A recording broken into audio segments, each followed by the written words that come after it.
무엇을 하지 않을까를 생각하라. 당신은 사실 뭘 해야 하는지 알고 있다. 다이어트 하는 사람은 뭘 해야 하는지 알고 있다.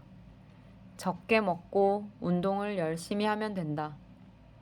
학생은 뭘 해야 하는지 알고 있다. 열심히 공부하면 된다. 식당 주인은 돈을 벌려면 뭘 해야 하는지 알고 있다. 좋은 재료로 맛있는 음식을 정성 들여 만들고 적정한 가격에 최고의 서비스로 진실되게 장사하면 된다. 모든 질문에 대한 답을 알고 있는데 왜 우리는 성공하지 못하는 걸까? 문제는 바로 다른 할 일이 너무 많아서다. 무엇을 할까를 생각하지 말고 무엇을 하지 않을까를 먼저 생각하라. 해야 할 일을 미루지 않기 위해서는 무엇을 하지 않을까부터 생각해야 한다. 만나지 않아도 되는 사람은 만나지 마라. 나가지 않아도 되는 모임에는 가지 마라. 꼭 봐야 될 프로그램이 아니면 TV는 켜지도 마라. 하지 않아도 되는 약속은 하지 마라. 먹지 않아도 되는 음식은 먹지 마라. 팔지 않아도 되는 메뉴는 팔지 마라. 하지 않아도 되는 후회는 하지 마라. 걱정하지 않아도 되는 미래에는 걱정하지 마라. 읽지 않을 책은 주변에 펼쳐놓지 마라.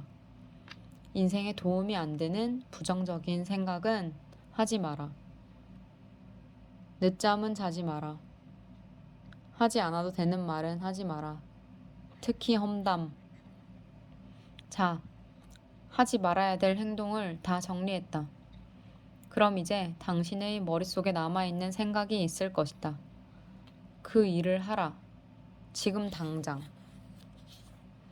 그래도 그때가 재미있었어.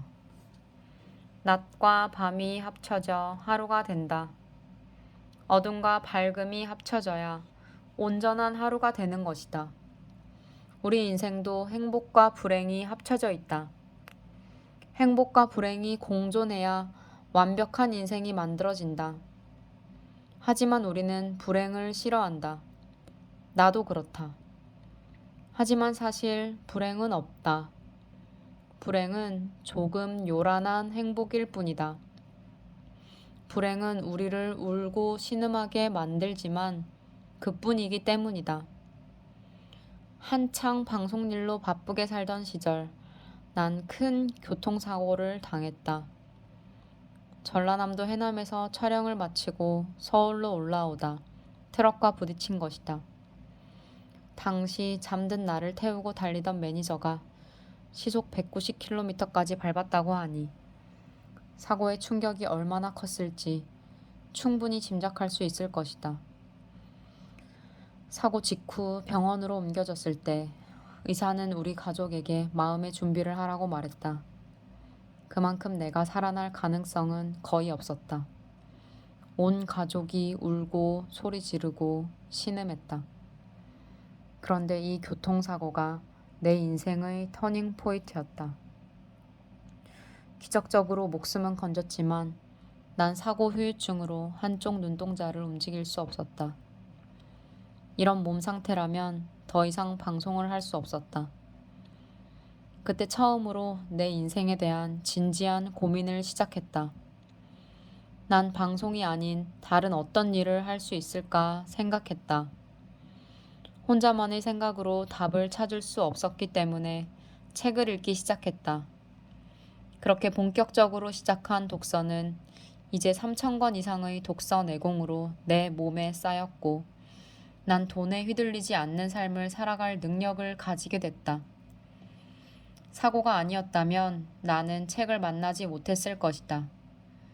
그랬다면 아직 내 길을 찾지 못하고 끌려다니는 삶을 살고 있었을 것이다.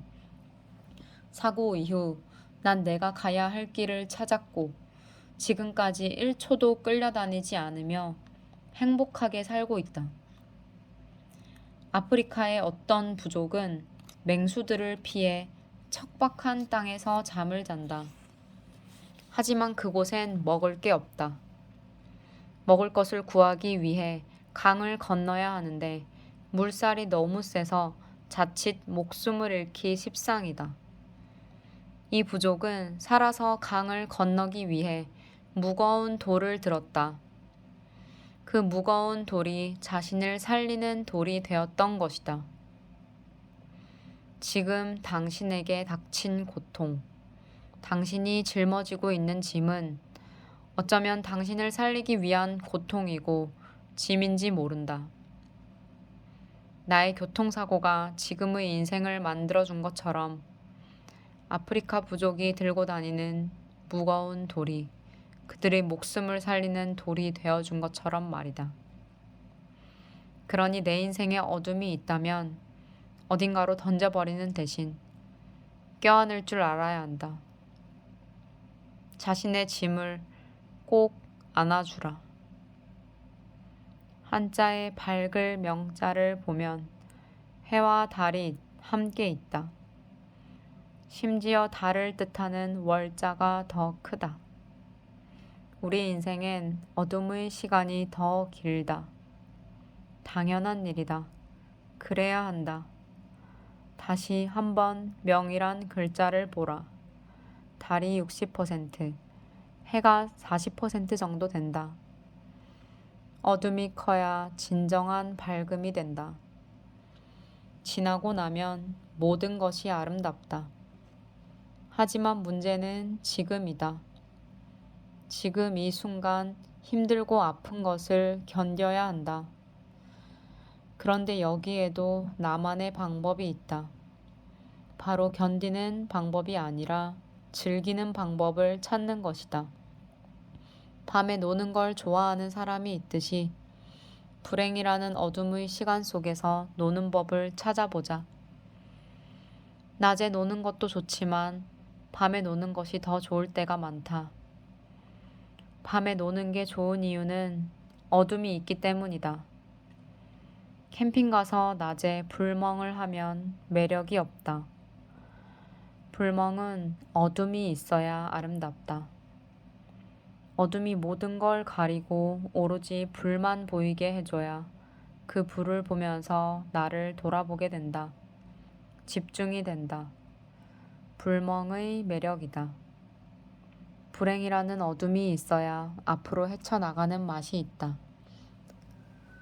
우리 가족이 명절에 모여서 늘 하는 얘기가 있다. 내가 7살 때 아버지가 돌아가신 이야기, 고1 때 빚에 쪼들려 야반도주했던 이야기, 20살 때 방 한 칸에서 나와 누나와 엄마가 같이 먹고 자고 했던 이야기, 나의 교통사고 이야기 등등. 그리고 마지막에 꼭 하는 말이 있다. 그래도 그때가 재미있었어. 이 말은 진심이다.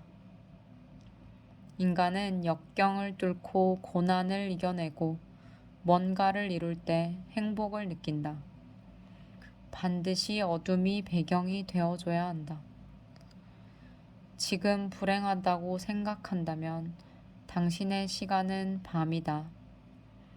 그러니 그냥 밤을 즐겨라. 어둡다고 짜증내고 한탄하지 말고 밤에 맞는 놀이를 찾아라. 놀다 보면 금방 해가 뜬다. 난 계속 어둠이라고, 불행의 연속이라고 말하는 사람은 놀지 못해서 그렇다. 낮에 할 일을 밤에 하려고 해서 그렇다.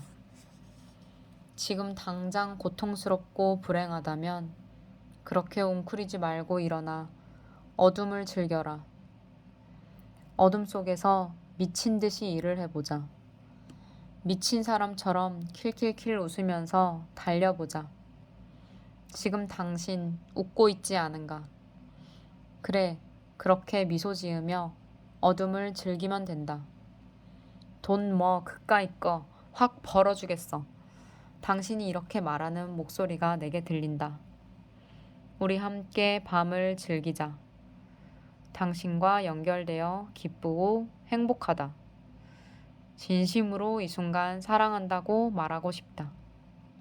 고3 때 읽은 보들레르의 시를 이제야 이해하겠다.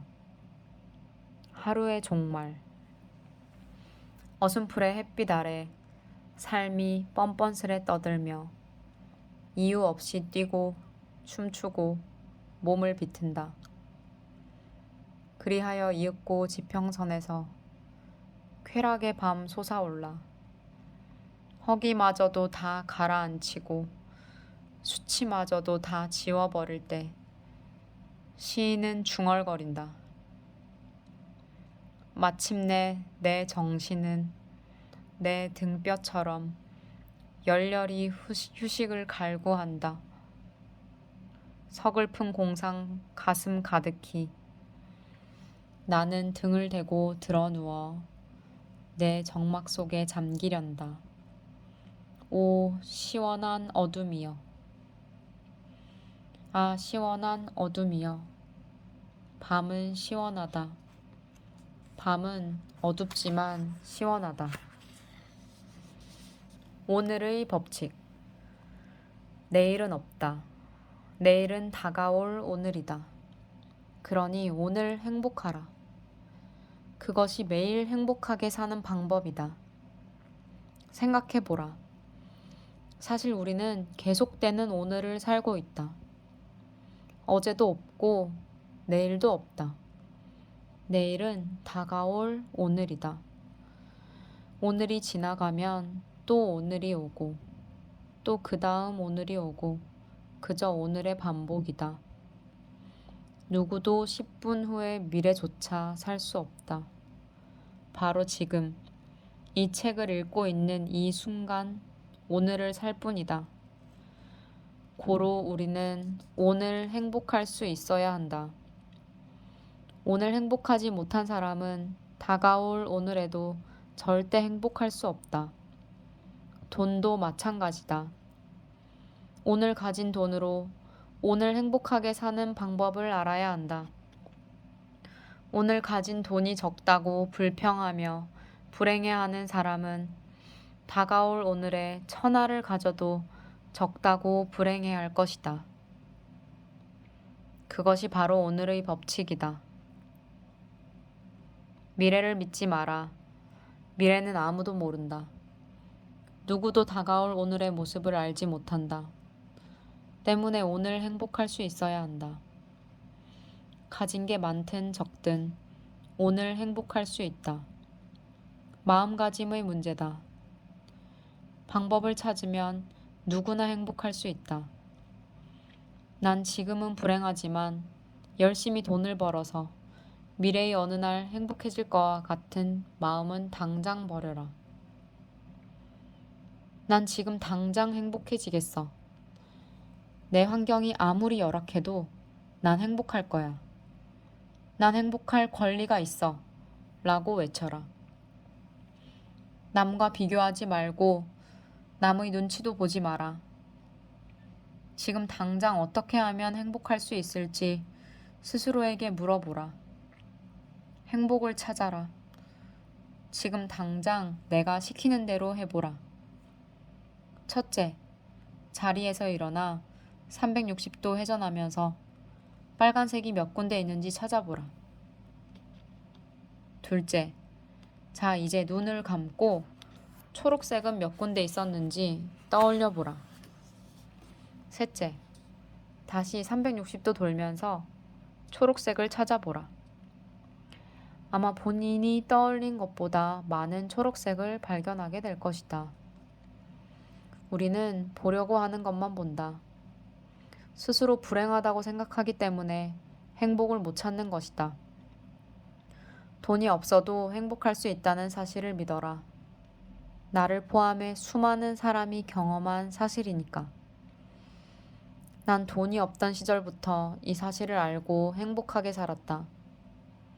행복하게 살다 보니 돈이 많아졌을 뿐이다. 그때도 행복했고 지금도 행복하다. 행복도 습관이고 불행도 습관이다. 자꾸 행복하다고 말하라.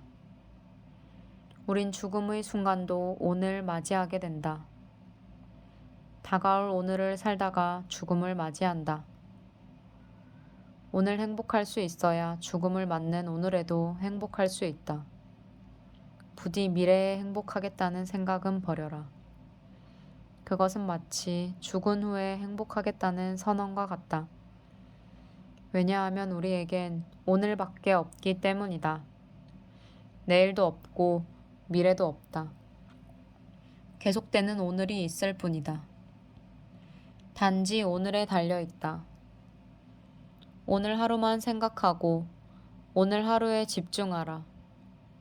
단 행복하라를 즐겨라로 착각하지 마라. 즐기는 것은 행복의 극히 일부분일 뿐이다. 성취의 행복을 느껴야 한다. 5, 4, 3, 2, 1. 시작. 넬슨 만델라는 이렇게 말했다. 용기란 두려움이 없는 게 아니라 두려움을 극복하는 것이다.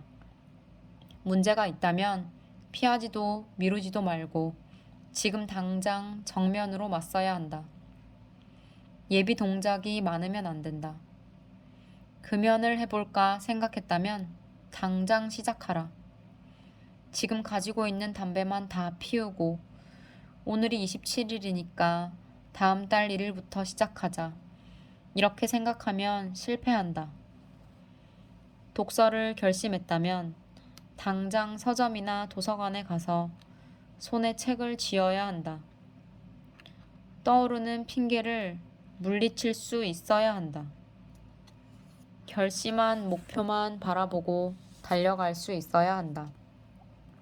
다른 생각은 하지 말자. 특히 결과는 생각하지 말자. 일단 행동해보고 어떤 결과가 나타나는지 기다려보자. 난 2017년 10월 6일 오전 10시쯤 문득 1년 365권 읽기에 도전해볼까 라는 생각을 했고 5분 후에 내 손엔 노인과 바다가 들려 있었다. 비록 1년 동안 365권을 채우지 못하고 230권의 책을 읽었지만 하루도 쉬지 않고 365일 동안 하루 10시간 이상씩 책을 읽었다. 그렇게 1년 동안 독서에 전념했더니 놀라운 내공이 생겼다. 겨우 1년 지났을 뿐인데 완전히 다른 내가 되어 있었다.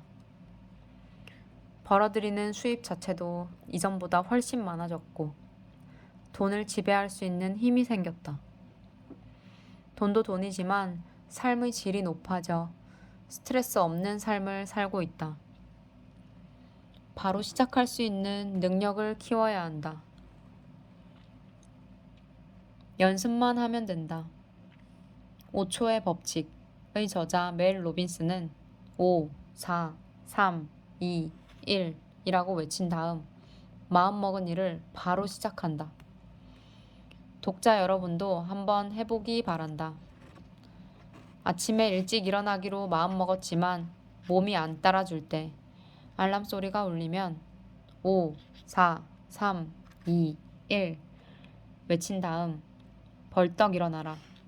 그뿐이다. 다른 생각은 하지 말자. 아, 다이어트 중인데 밥 더 먹으면 안 되는데.